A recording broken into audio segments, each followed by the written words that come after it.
4 September रोजी माहिती मिळाली की वाढवणा पोलीस स्टेशन हद्दीतील चाकूर शेळगाव फाटा मार्गावरील तिरू नदीवरील पुलाखाली अज्ञात आरोपींनी अंदाजे 20 ते 25 वयाच्या महिलेचा खून करून मृतदेह सुटकेसमध्ये टाकला व पुरावा नष्ट करण्याच्या उद्देशाने नदीत फेकून दिला।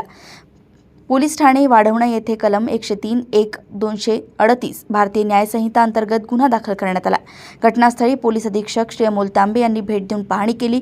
घटनास्थळावरून मिळालेली ट्रॉली बॅग, मैताने परिधान केलेली अंतर्वस्त्र, जर्किन, डाव्या पायातील काळा दोरा, हातातील पांढऱ्या रंगाची बांगडी, कानातील दागिने व शवविच्छेदन अहवाल यांच्या आधारे तपासाची दिशा निश्चित करण्यात आली। अपर पोलीस अधीक्षक श्री मंगेश चव्हाण यांच्या मार्गदर्शनाखाली विविध 5 पथके गठीत करण्यात आली।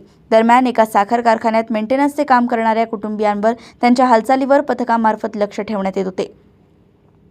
कुटुंबातील एक महिला काही दिवसाअगोदरच गायब झाल्याची माहिती मिळाली। त्या अनुषंगाने पथक त्या महिलेच्या पतीच्या संशयित हालचालींवर लक्ष ठेवून होते।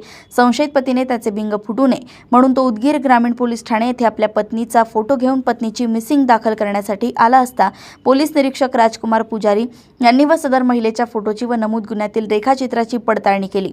तेव्हा त्यांचा संशय बळावल्याने त्यांनी पोलीस ठाण्याच्या पथकाद्वारे पतीचे सखोल चौकशी केली असता सदरचा गुन्हा त्यांनी केल्याचं निष्पन्न झालं। नमूद मयत ही मुलांसह उत्तर प्रदेशात राहत होती। जिया उल हक असं या पत्नी फरीदा हिचे परपुरुषाची अनैतिक संबंध असल्याचा संशय असल्याने त्यांच्यात नेहमी भांडण होत होते।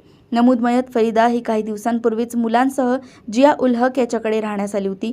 जिया उल हक साखर कारखान्याचे दिलेल्या खोलीत राहत होता। फरीदा हिच्या चारित्र्यावर संशय असल्याने जिया उल हक याने पत्नी फरीदा हिचा खून करण्याचा त्याच्या इतर साथीदारांसोबत मिळून कट रचला।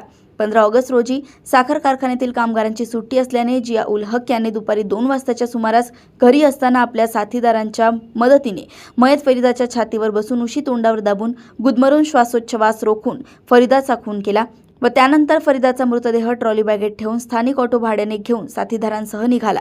वाटेत पुलाजवळ फरीदाचा मृतदेह असलेली ट्रॉली बॅग नदीत फेकून दिली।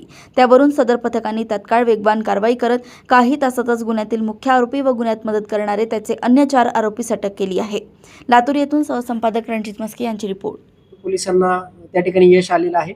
सदर मयत महिलेची ओळख पटलेली असून सदर मयत महिला ही फरीदा खातून वय वर्ष 23 वर्ष, राहणार कुशीनगर उत्तर प्रदेश अशी तिची ओळख पटलेली असून तिचा खून तिच्याच पती जिया उल हक यांनी आपल्या इतर 4 साथीदारांच्या मदतीने दिनांक 15 ऑगस्ट 2025 रोजी उदगीर ग्रामीणच्या हद्दीतील ज्या कारखान्यावर ते काम करण्यासाठी आले होते त्याच ठिकाणच्या लेबर कॅम्पमध्ये असलेल्या खोलीमध्ये तिचा त्या ठिकाणी दुपारी खून केला आणि सायंकाळी आपल्या मित्रांच्या मदतीने ट्रॉली बॅगमध्ये तिचा मृतदेह